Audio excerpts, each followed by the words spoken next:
જય શ્રી કૃષ્ણ વૈષ્ણવ. શ્રી રાધાજીના પ્રાગટ્ય ઉત્સવની સર્વે વૈષ્ણવને ખૂબ ખૂબ વધાઈ.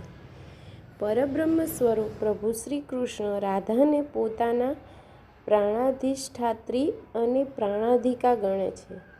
એ રાસમંડલના રાસેશ્વરી છે ને કૃષ્ણને સર્વ ગોપીઓમાં સૌથી પ્રિય છે.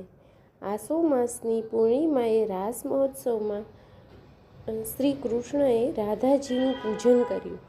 કૃષ્ણ રાધાકાંત કહેવાતા.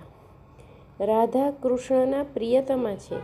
સપત્નીઓ પ્રત્યે અસહિષ્ણુ હોય કૃષ્ણના અનન્ય પ્રિયતમા રહી જાણે છે, જે પ્રભુના હૃદયમાં વસે છે ને સૌભાગ્ય, માન, પ્રેમ અને ગૌરવમાં શ્રેષ્ઠ છે. સ્થિતિકાલ દરમિયાન એ કૃષ્ણના નિત્ય સહવાસમાં રહે છે. રાધા કૃષ્ણના પ્રાણમાંથી પ્રગટ્યા હોય પ્રલયકાળ દરમિયાન પણ એમના પ્રાણમાં સ્થિર છે.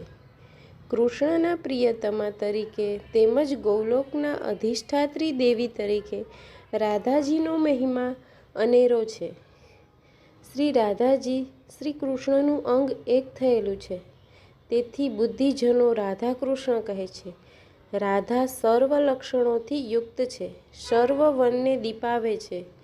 દેવોની, અસુરોની, નાગોની, ગંધર્વોની કે બીજાઓની કન્યા રાધાની સમોવડી નથી.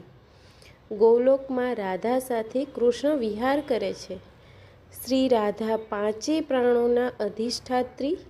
પ્રભુ શ્રી કૃષ્ણને પ્રાણથી અધિક પ્રિય કૃષ્ણના વામ અર્ધાંગરૂપ ગુણ, જેથી પ્રભુ સમાન રાસક્રીડાની અધિષ્ઠાત્રી રાસમંડળ માટે ઉત્પન્ન રાસેશ્વરી ગોલોકવાસી ગોપીવેશધારી ભક્તો પર અનુગ્રહ કરવા દેહ ધરનાર, અગ્નિશુદ્ધ વસ્ત્રો ધારણ કરનાર, અલંકારોથી વિભૂષિત કરોડો ચંદ્ર જેવી કાંતિવાળા, ભક્તિયુક્ત દાસત્વ કરનાર, સર્વ સંપત્તિઓ દેનારા છે.